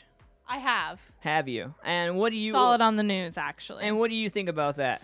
I think that it's right. Like, she clearly was having trouble controlling it. She was clearly having trouble, and she stated herself that she didn't want to do it. And he was like, no, you got to. Yep. So, and I will say this, like, he has actually apologized, and he has said that it was like the worst decision he ever made, and he wishes he could take it back. So there is that. But unfortunately, that doesn't change the fact that she's got permanent injuries and damage from it. Yeah, I'm showing him the video on Facebook Live now. Jason Williamson, baby duties for the win. Right.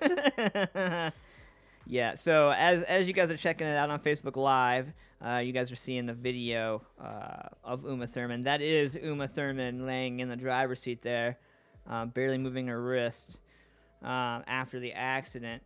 You see the aide come, and I believe, if I'm not mistaken, that's Quentin Tarantino's arm that's in the frame. He's obviously on set right there.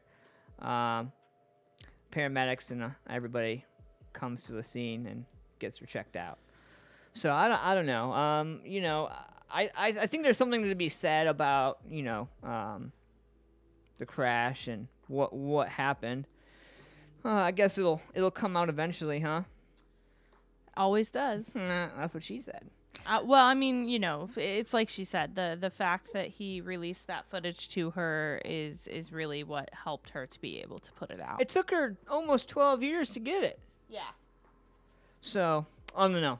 So anyway, all right, so it's 23 after 9 We're gonna save the dad, the heart-stabbing dad, for one of our douchebag criminals, and you can go ahead and do horoscopes if you're ready. There, I am. So for all those with a birthday today, you may lack in material things, but why compare yourself to what other people possess? What they don't have. Excuse me. What they don't have, but you will have in abundance this year, is an instinctive understanding of the way the world works. And that's priceless. Absolutely. Hell yeah. That's a good one. That is. That is.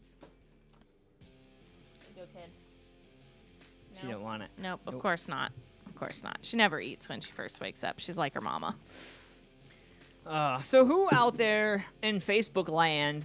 Give me your birthday. Give me your month. Give me your birthday. We're gonna do horoscopes. Well, I guess since she's in the studio with us today, my little one here is an Aries. So you will find yourself in the right place at the right time over the next few days. More importantly, you will be doing the right thing not only for yourself, but as Thursday's solar eclipse emphasizes friendships for other people too. Okay.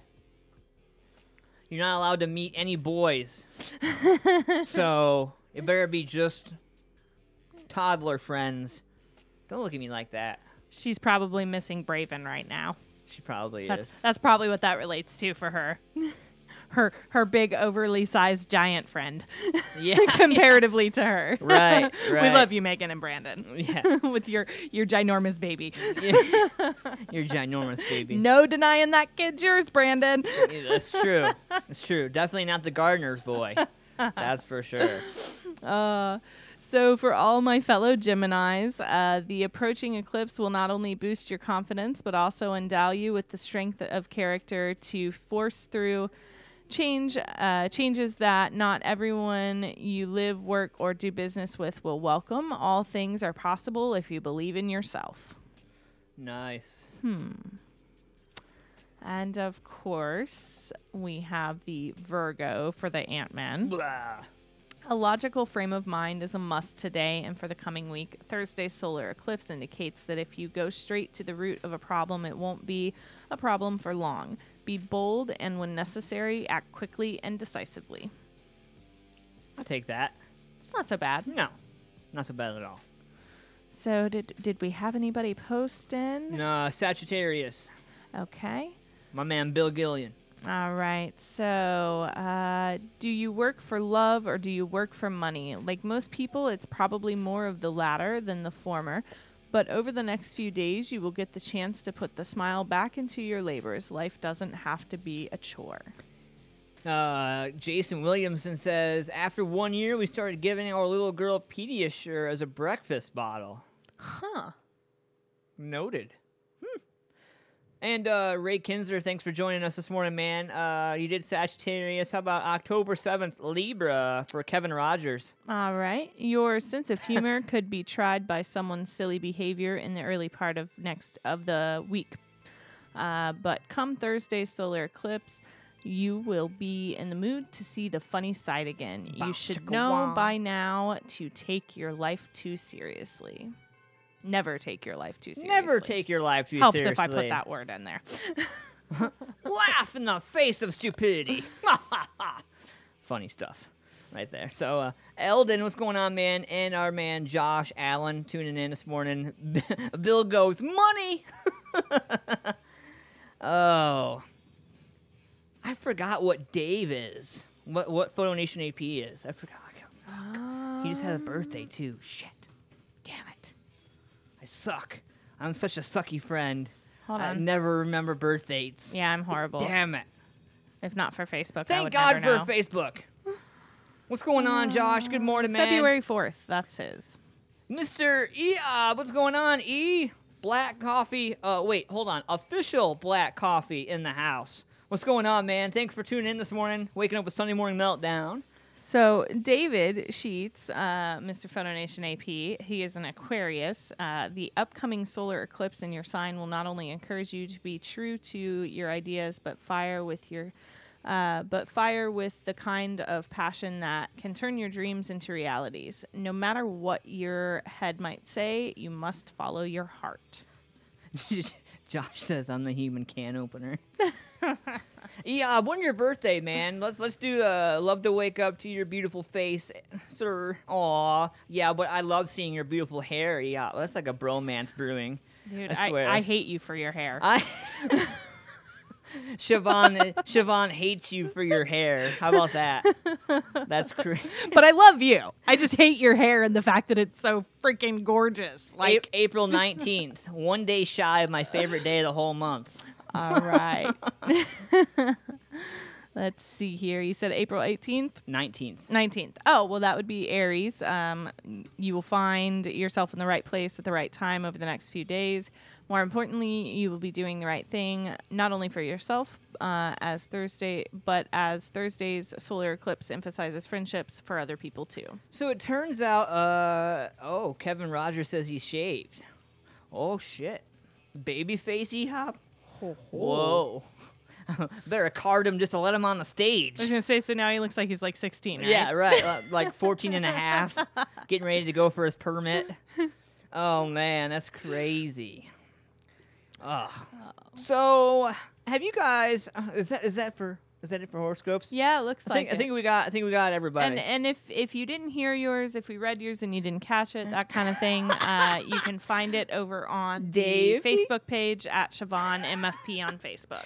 He goes, it was last Sunday, fucker. His birthday. It was. I know. I had to bust his balls, though. Like, he knows I wouldn't forget his birthday, man. He fucking better know. Punch him in his ginger dick. Anyway, so let's get into this. Have you been checking out that show on A&E? You know what show I'm talking about. Undercover High. You know, this song, Gavin Rosdale from Bush wrote this song for the show. And I'd like to hear the whole song, because they only do like a portion of it. I'd like to hear the whole album, potentially, because I haven't heard anything from Gavin in a long time.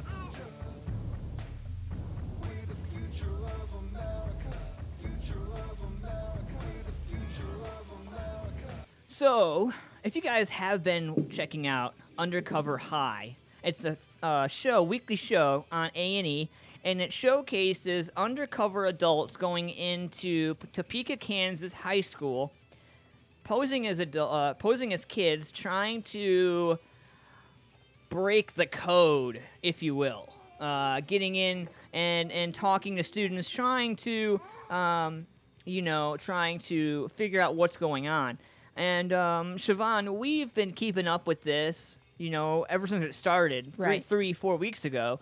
What is your take on the show and what it has to offer for an insight to parents?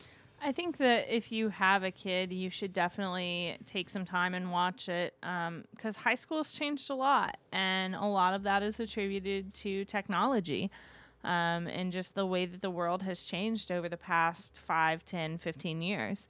The reality is that nothing is the same as it was. I mean, yes, there are still things like bullying and, whatnot, but it's a whole different breed of it. It's no longer push a kid into a locker and lock him in there for first period. Now it's, I'm going to get online and I'm going to cyberbully the shit out of you until you can't take it. Yeah. Yeah. And the reality is that there are so many things that parents have no clue about when it comes to high school kids now. People, in the show, they talked about kids that are having baby fever at 16. Yeah, they're talking I want to have a kid. I've got baby fever. Like, they're talking about how cool it is to have a kid. It's so cool. You're going to be pregnant. Oh, it's so cool. You're going to be teen mom and your parents are going to be taking care of it. It's awesome. And awesome. Part of this can be attributed to things like 16 and pregnant that put this like mystical, glorious light on being pregnant. And, a lot of it is, like I said, just the way that the world has changed over the past several years. I really think parents just don't have any idea of what actually goes on nowadays and how much technology has an influence and effect on things.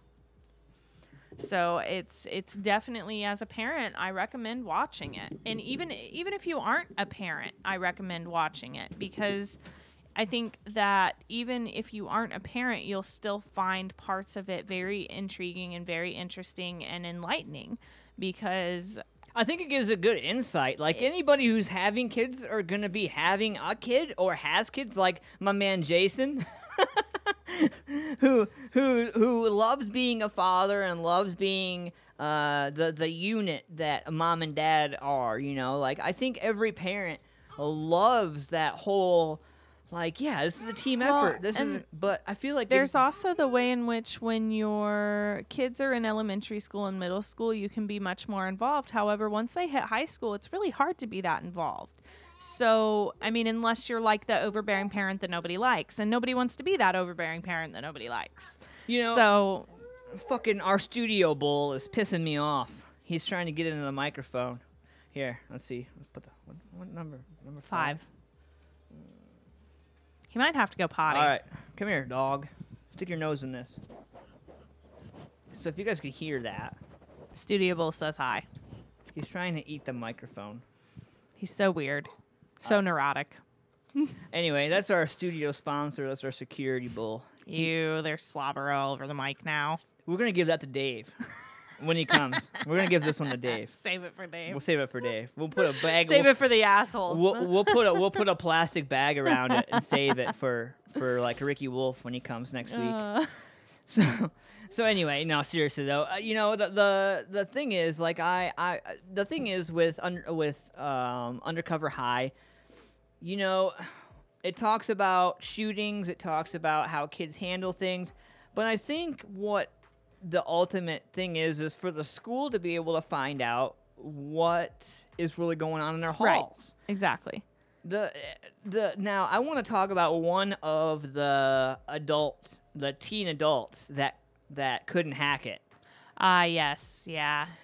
So she started, and now here's the thing. She went one day. One day. They implement these adults in, so the cameras came in, and they all know that everybody knows that the camera's going to be there, but nobody knows that they're all they're adults trying to be students. Only a select few staff know who it is and what it is and what's going on, and everybody else is just totally in the dark. Right. And when this particular person starts, the goal is to being a new person in school, going into the school and trying to make friends, trying to fit in. She mentioned how hard it is. She said it's no longer a matter of walking in and making that face-to-face with somebody. Well, it's all on social media. It was more of a thing of, she was like, well, none of these kids are like me. I'm not like any of them. I'm never going to fit in, and I'm not going to do this. That's pretty much what she said. Jason says, you have to be an overbearing parent. I have 4 + 1 on the way. My oldest is in middle school, and it is crazy what we go through. Yeah. Good morning, Mr. John Schwab in the house. Good morning, Cynthia Miller. Good morning, everybody. Thank you guys for tuning in to Sunday Morning Meltdown. You guys are live with us on Facebook and on musicfamiliaproductions.com. So, I mean, I don't know. I think some of the adults are gonna get into some trouble. I think what's funny about the girl that did decide to leave is, so she sent her mom a text and said, "Is it okay for me to feel like I want to come home?" And she said, "Yes, but you should stay." And then the next day she woke up and she decided she wasn't going to, and she got all her stuff back, and she texted her mom and she said, "I'm coming home." And her mom goes, "For once in your life, would you please finish what you started?" Implying that this worthless adult has never done anything in their life. Yeah. Ever. So she said you've never, flat out, she said you've never finished anything ever. Yeah. Like, for once in your life, finish what you started. That's pretty bad. Like that. And she's young. She was 22. I think she was like 22. So that says something about the younger generation too. And in a sense, I'm not saying everyone in the younger generation of that age range is like that, but you definitely do see that more often. And so they had to replace her because they have to be able to have this work properly, they had to have so many people. So to replace her, they brought in a teacher who is in another school district, obviously, but she's a teacher. And the very first day she was there, she was able to make a friend. Right. So clearly, you weren't trying hard enough. Right. You know, the thing is a lot of people cop out. You know, they get frustrated. They get deterred from doing what they set out to do.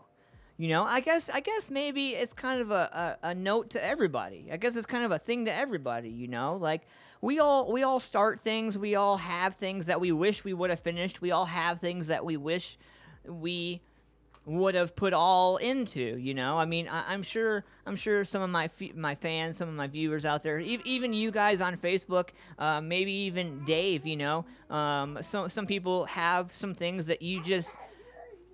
It sounds like she said, "I love you." Dude, all the time I think she says something, and me and my husband will look at each other. Did you hear that? She didn't. No, she didn't. Maybe she did. I don't know. Did she? I don't know. He told me he's pretty proud to be dad. He said he loves his daddy experience. He's a wonderful father, and I should give him much more praise than I do because he's a stay-at-home dad, and he puts up with a lot because of being a stay-at-home dad. Stay-at-home parents as a whole. Like, much props to all the parents who are stay-at-home parents, and also to the parents who are going and working the 9 to 5 or whatever it is to support their family. Props to all of you, because now that I'm a parent and I'm living that life, like, parents really today don't get to see each other that often. And I think that actually relates to what happens in schools and things, because you're working, and most parents are both working outside of the home, or in some situations one is a stay-at-home parent and the other works, and it doesn't leave a lot of time for you to actually be together as a family if you don't have a 9 to 5 job. And you know, my husband and I have come to realize this, and like, we don't get time to, we literally, Sunday is our day together. After the show, I shut everything down and I go home and I spend time with my family. Mm-hmm. You know, I think it's important, you know, everybody that's in the music business, everybody that's, you know, in the music industry, just in a job in general, I think especially the music industry, it's tough because music industry, most cases, is third shift. Well, not even so much that. It's just, it never stops. There's always something. Yep. There's always a post. There are no breaks. There's always a post. There's always a share. There's always somebody to talk to. There's always a band to network with. There's always something to do. Right. And I think it's important, you know, everybody should take time, put their devices down and look up. You know, I know Photo Nation, Dave Sheets and his lovely future wife, Natty. I missed your boobs, Natty. You know, him and her, you know, religiously take time for each other. And they have to. And they have to. You know, with Dave's photography business and what he does on the other side to make money, and then her being a successful, powerful, successful businesswoman like herself, you know, if you don't set aside that time, you're never going to have it. Right. You have to keep that fire going at home. And Bill Gillian says you have to unplug. Right. And I totally agree, man. You know, it's something where you have to just okay. Not gonna pick it up. Now here's the thing, like it's addicting. It's not only addicting, it's become part of the everyday. While you're taking a shit, what are you doing? Checking your phone. Right. You know, and making sure you're not sticking your finger through too much toilet paper. Like you know, you're making sure you're doing certain things, and I don't know. I think everybody gets it, you know, but I think there's still those people that are like, yeah, well, it's hard. It's hard to put down. You know, it's bad when Wi-Fi companies start implementing a shutdown feature. And I can't remember which company it is, but there is a internet company that actually has a feature on it where you can cut off the Wi-Fi. Photo Nation says, "Who's your husband? We've never met him." He's this douchebag. You won't like him. Yeah, this fucking douche. Skadoosh. No. So yeah, I mean, I think that, you know, I don't know, man. I really think family is important. In 2018, you know, looking at what we have going on in front of us and where the technology is going, like, it's not enough to just leave a note on the table, you know. But it does help. But it does help. It does help. Your hubby, I'm gonna call you out, Siobhan. Your hubby said that you were breaking into his nuts the other night pretty hard, and then he busted out the early Valentine's gift. Yeah, but see, I had good reason to. So, you know, I mean, like, I had legitimate reasons to get on him. You must have been pretty hard on him to make him cave in and give you the Valentine's Day gift early. I really feel like it was just his way to get me to stop bitching at him. Like, in a sense. Of course. I feel like it was just like, here, shut the fuck up. Of course. Of course you would. Of course you would say that. Yeah, absolutely. Right. Mm-hmm. Well, I mean, it was like 1:30 in the morning. We were both exhausted. We were sitting in bed and, you know, we were having this conversation. And we weren't arguing. Like, don't get me wrong. We weren't arguing or anything like that. But we were having a conversation and I was voicing how I felt and my emotions and things like that. Because we've been really trying to be more open about that. And I think that's another thing is with technology, we all kind of just bottle our shit up inside and, you know, type it out and that's it. We don't actually talk about it. And so we've been trying to do that more. And I was really kind of laying into him and letting him know how I felt. And so he like walks out of the room and I'm like, oh, okay, I guess our conversation's done. And then he tosses it on the bed at me and I'm like, fuck you. Yeah, well, he told me he said there was a card and a letter. Yeah, there was. And, you know, and the reality is that once I read it, I looked at him and I was like, you know. You're a douche. I pretty much. You are the douche that I was married. like, you're a dick. And, you know, you could say these things on a daily basis and not just wait for a fake holiday to tell me. You can't, but see, and I'll back up all the men. I will back up all the men all day long. What the thing is that it gets old. And if I'm not mistaken, you're a very independent woman. And there are very independent women out there who probably will agree. If my husband was to go soft and all of a sudden be like, oh, blah, blah, blah, I'd probably look at him and be like, what the fuck do you want? Yeah, what do you want? Like I told my husband that night, there's a way in which, you know, that's the one person you want to hear it from as a wife. Right. You know, as a wife, you want to hear those things from your husband. You want your husband to open a door for you every once in a while. You want your husband to say, honey, do your feet hurt? Let me rub your feet. Yeah, but if you get used to it, then it's no fun, and then there's no surprise. I'm not saying like every day, but it should be something that happens more than just, oh, hey, it's Valentine's Day. Let me rub your feet and open the door. Touché. You know, you don't need a special day to show someone you care about them and that you love them. Yeah, this is true. So, what I want to do right now, we got about 15 minutes left of the show. We're going to do Douchebag Criminals. We're going to do a couple commercials here real quick. And if you guys want your chance to get 2 tickets to the St. Patty's Day show, March 17th, man, Infidel CD release show, X Factor 1's first time in 8 years. We haven't done Love News. Oh, no, we're going to do it. Okay. Oh, we're going to do it. Well, it's 2 short stories, but, you know, I have 2 today because why not? Valentine's Day is coming up, so I figured, you know. Oh, all right. Well, then I guess. Oh, yeah. It's time for Love News with Siobhan. So the first one we have here is money can actually buy you love, according to a survey. I'll take that. So who knew money can buy love? At least that's what eHarmony reports as rich couples stroll hand in hand into Valentine's Day. Rich couples, God. The dating site having gotten the lowdown about love from 2,000 everyday Americans in long-term relationships determined 64% of them are happy with their spousal setup. The Post reports. But for those with households incomes greater than $200,000, happy gets elevated to completely in love 71% of the time. It doesn't hurt to be educated either, as eHarmony's happiness scale shows post-grads over-indexed most. Throw in 3 kids, the number of offspring yielding the greatest happiness to their parents, according to the survey, and a happy Valentine's Day is all but assured. So there you go. There's the secret to life and love. Right. Go on eHarmony. Go on eHarmony. Not only that, spend the $99 a month for the membership and make $200,000. Oh, and by the way, make sure you make no less than $200,000 Right. a year.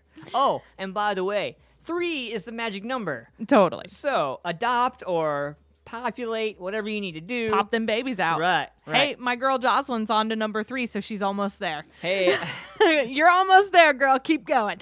hey, my man Jason Williams is like way there. He's got 4 plus 1. So Oh, I well, mean, see, you're he beyond should- and above. He should be fucking stellar then.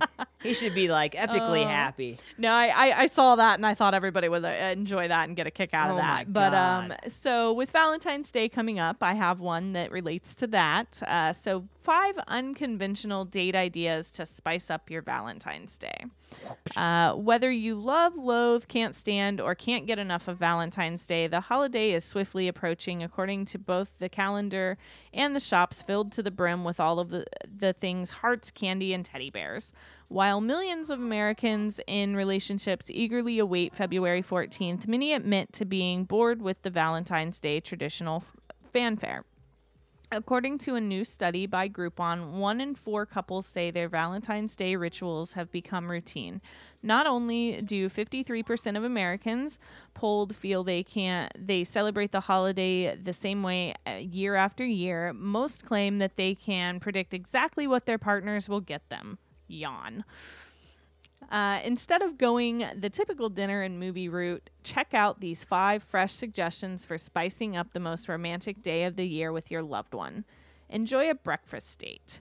Who says Valentine's Day is only worth celebrating over a candlelit dinner? Wake up early to grab a quick bite at a favorite local spot or get busy in the kitchen for a breakfast and bed feast. Squeeze in some exercise. While February's brutal temperatures make it easy to slack on fitness resolutions, shake up your usual schedule and make time for a workout on V-Day. Whether it's a simple trip to the gym or a venture outdoors for ice skating, hiking, running, or walk, getting the blood flowing is great for the heart in more ways than one. Go somewhere new. For all its sappy fanfare, Valentine's Day is an ideal time to go somewhere new with your partner. Whether you've been dying to attend a specialized cooking class, hit a karaoke bar, or even sneak away for a weekend road trip, make the most of the freedom that the holiday offers. Nice. Host a paint and wine evening. If you're feeling adventurous, break out the vino and some new paints for a bona fide art and vino event in the comfort of your very own home. Extra points for painting a portrait of something special like a family pet or the kids. And not your penis.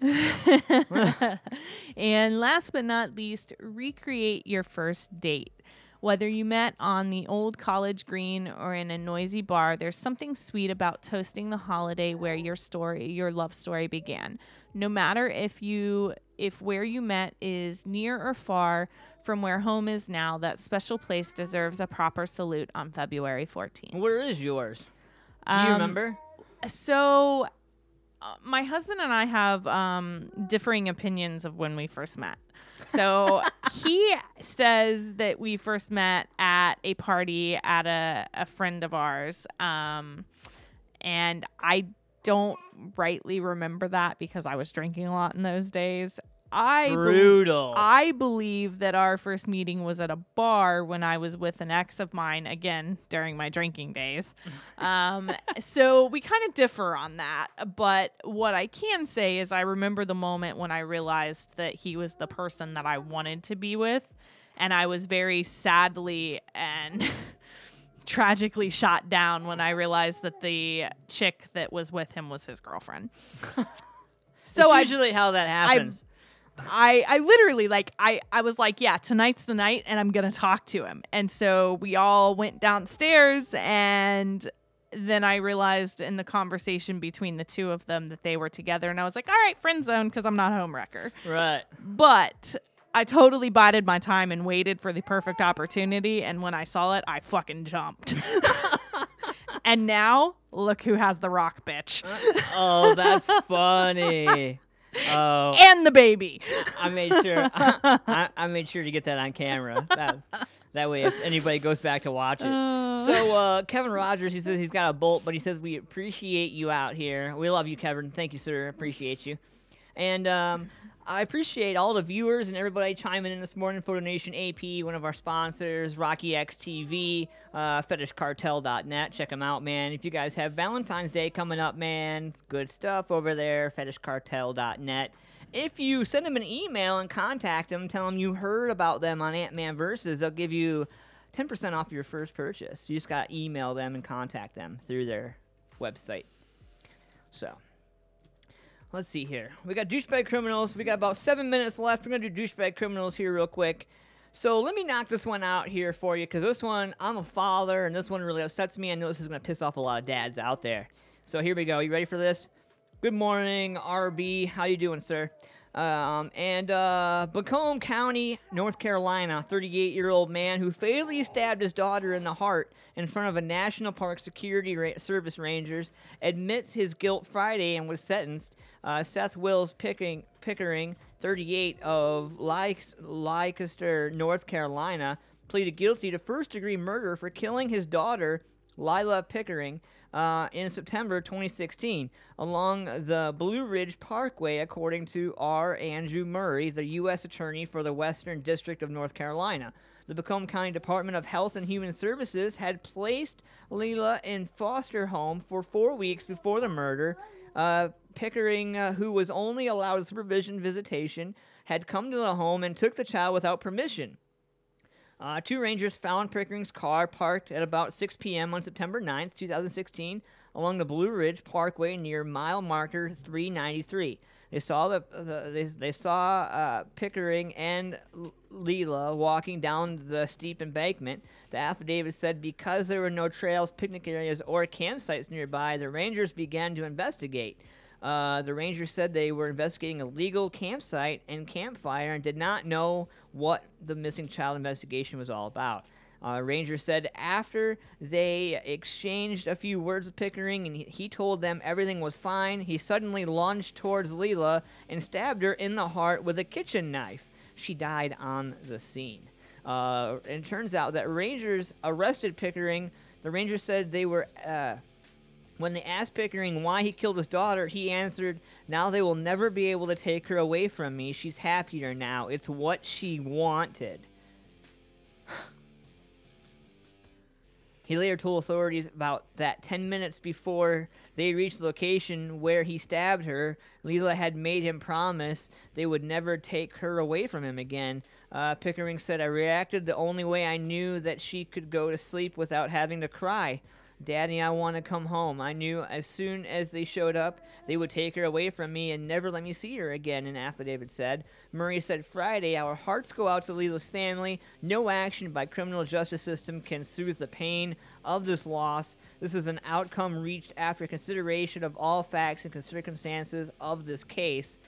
By allowing the defendant to plead guilty and serve a life sentence without the possibility of parole, we will spare the family the trauma of a lengthy trial and decades of appeals. We hope this resolution brings some comfort to the family of Lila Pickering." I really just don't even know what I would do. Like, chills right now down the back of my neck. Like, it makes me want to pick her up and hug her right now. My hair on the back of my neck. She's very happily chewing on a toy, so I'm not going to fuck with her. Right. Yeah, right. No, I just... well, and you know... Man. So I have one that kind of goes along with that. One of my douchebag criminals for today, a man fatally shot his wife in front of their 3 children. So Houston, Texas, a Texas man has been charged with murder after police say he fatally shot his wife in front of their 3 children. Police spokeswoman Jody Silva says that Daniel Martinez and his common-law wife, Claudia Arguia, were arguing early Saturday morning at a Houston residence when he pulled out a gun and shot her in front of the children. She was pronounced dead at the scene. The ages of the children were not immediately known. He was arrested and charged with murder. Wow.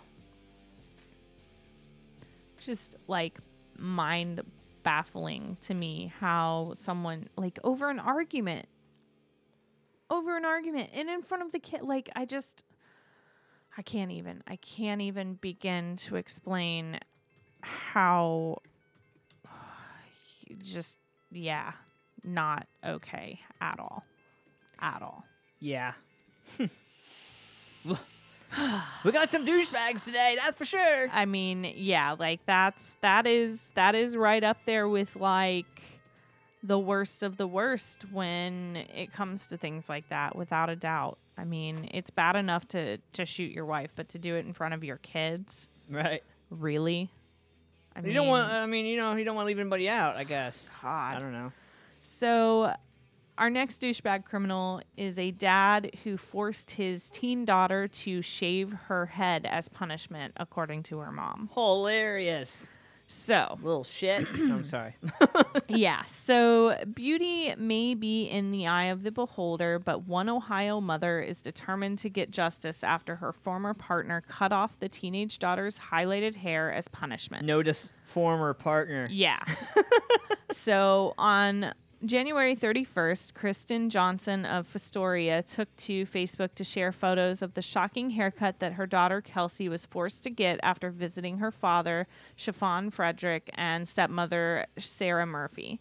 Johnson believes the couple ordered for her hair to be chopped as a punishment for the fresh coloring which she had recently treated Kelsey to for her birthday. This is what my daughter looked like Sunday when I took her home, and the other two pictures is what happened today before she was brought to me. All over me having highlights put in her hair for her birthday. Johnson wrote on the platform, sharing images of her daughter smiling with long blonde hair contrasted with her crying with her new shorn short crop. The story clearly struck a nerve. The post has since gone viral with over 36,000 reactions, 25,000 shares, and more than 1,800 comments. In the days since, Johnson has created a Facebook page called Team Kelsey and a GoFundMe account to cover ongoing costs related to the incident. The mom and daughter also visited a salon where Kelsey picked up a dark wig to wear. Some Facebook users were aghast at the abuse from Kelsey's pathetic excuse for a father and human, urging the pair to take legal action and keep Kelsey safely away from her father and stepmother. This is one of the most upsetting things I've seen in a long time. I'm sure you are a beautiful young lady inside and out. It will grow back. Don't let it define you. You define it. You've obviously have a wonderful mother who will support you, one user wrote.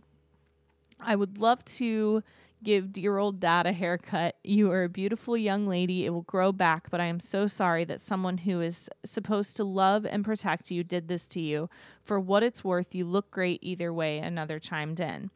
Others chastised Johnson for putting her young daughter's information so openly on the internet.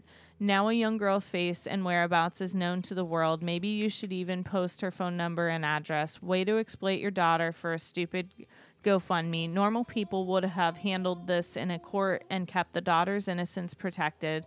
There's always going to be a douche. Right. And that's from someone who obviously didn't agree. And they don't have kids, probably. Probably not. On February 6th, Fox 4 added the Wood County Children's Services and Haskin Police Chief Colby Carroll are investigating a potential child abuse complaint as Frederick and Murray are both employed by the fire department. The two will remain on leave pending the outcome of the investigation. I've been doing this since '92 and I've never had a case, I would say, like this. Carroll told the outlet. Mom was upset with how her child was being cared for, lack of better terms. Wow. So not only because of this being an Ohio case, but also because I actually, as a kid, had a similar situation happen. And that is part of why I chose this story. So when I was younger, my mom allowed me and my sister to grow our hair out as long as we wanted it to be, as long as we knew how to take care of it. And she made sure that we knew how to properly care for our hair. She showed us how to wash it, condition it, brush it, braid it, all of that. And once my dad and my stepmom got married, my stepmom decided that we didn't know how to take care of our hair. And so she took us to a salon and chopped it off. My hair was almost pretty much to the middle of my back. My sister's was down to her butt. Neither of us had our hair cut. I was about 6 or so years old. My sister's 4 years older than me. And she chopped both of our hair off pretty much like hers was, not quite as short, but it was up to the chin length. Let me tell you, I have never seen my mom so pissed off at my dad in my entire life. I thought she might actually stab him. I just received some private message from some correspondence from a fan, from a listener of the show, and I'm not gonna get into detail with that, but some accusations as far as being doubled up in a fist and hitting said child. A few other times, as being asked why is my mom so mean, and comments being stabbed with a fork. Wow. Like this goes on and on. Look,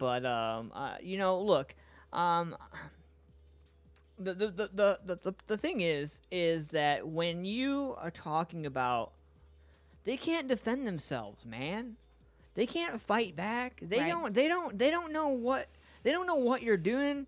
They think you love them. They think you care. They think that you're there to nourish and take care of them. If I ever see somebody raise a hand to my child and it's not me or my wife, well, fuck that. Even if it's me, if my wife's raising it, it better be for a good goddamn reason. Really, seriously, this is 2018. Right. You better be a reason. And I agree with that. Like, as a kid, I got hit as a kid. I mean, we've all been spanked. We've all been spanked. Yeah, we all know what it like. I was spanked, but I was also hit. And, like... My grandmother hit me with a wooden spoon. Things have changed since then. We come from a generation when things like that were not as taboo as they are now. But let me tell you, like, I've got no problem with in a certain age range, because that's the one thing that will make your child, like, stop at what they're doing before words and things like that. A swift spank on the butt that's not too hard, but enough to make them stop and be like, oh, hey, mom's mad. I'm okay with that. But you should never beat your child. You should never physically try to hurt your child. There's a difference between a smack on the butt for discipline or a smack on the hand for discipline and actually hitting your child. And that's not okay. Yeah, that's not okay at all. No, not at all. But, I mean, we've all been spanked. We've all, I know what punishment is, whatever. But, my parents didn't believe in corporal punishment growing up, and I can recall one time getting spanked, and I got spanked so good the first time that my dad never had to spank me again. Right. Ever. Right. Never. Like, I mean, that was the most, I don't know, man. I got my spanking. I even remember what I did, dude. Like, all right. So back in the day, short story quick. Back in the day when the operator, you could dial 0, call and get the operator, right? So I was like, I don't know, we're talking like a wee little Ant-Man. We're talking like, I don't know, 5, 6, 7 Ant-Man. Like, Ant-Man post Ant-Man. And I was the only child. I grew up only child. I didn't have a lot. I didn't have a pot to piss in and a window to throw it out. And I really just wanted company, man. I was never really popular or famous in school. I wasn't a jock. I didn't have the name brand clothes. I didn't have the name brand haircuts. I didn't have all that, So I got bullied a lot in school.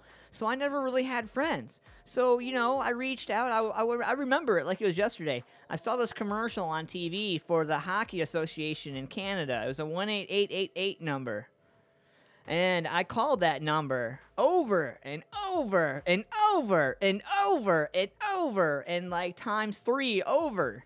And then I called the operator because, she had a nice voice. And I told my dad that the operator had a nicer voice than Mom did. And that's why I wanted to talk to her. And that's when my dad was like, all right, we're going to have a talk with your mother, first of all, about her behavior.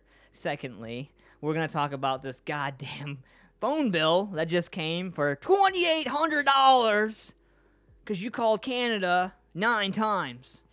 9! What could you have called Canada for 9 times? And I said, I thought I was going to get to talk to a hockey player, Dad. And he was like, okay.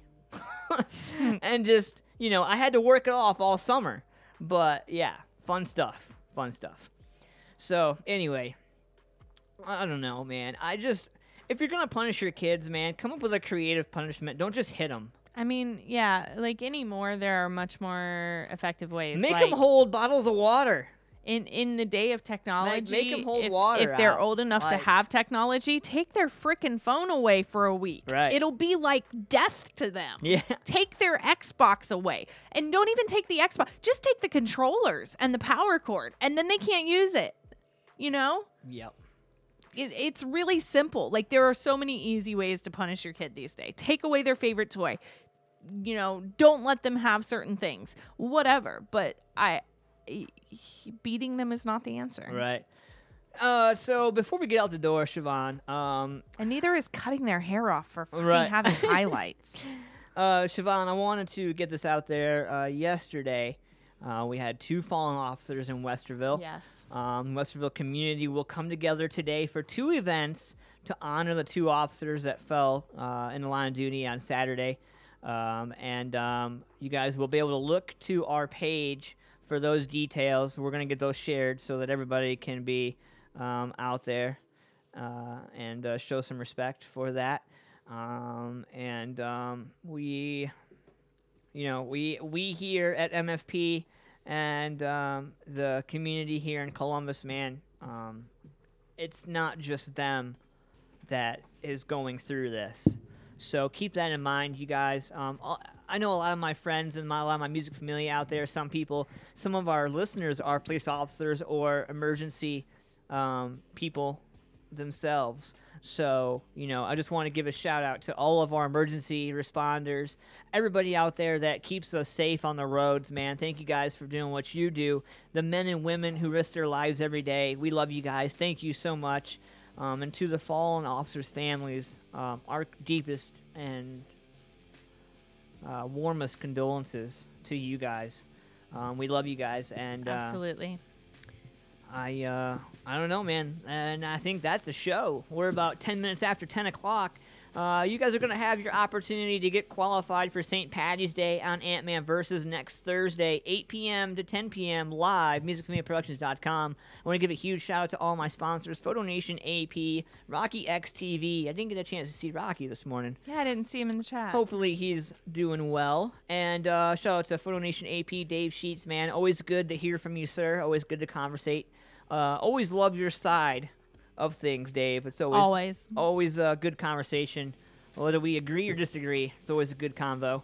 I love you, brother. And thank you guys, the Facebook, everybody out there who joined us this morning on Facebook Live. Thank you guys. Kevin Rogers, John, Mr. JC himself, Josh Dillard's tuning in just now. Hey, Josh. Just now as we're closing the show. But I just wanted to give everybody on Facebook some love, man. Jason, John, Josh, RB, Kevin and Tammy and Bill and Cynthia and John and everybody who chimed in. Larry Trimmer for calling in on Facebook this morning. Still waiting on my barbecue, Larry. Still waiting on the barbecue. He's probably going to tell us to keep waiting until next show. I know, right? And so we love you guys. Thank you for doing what you do as artists and musicians.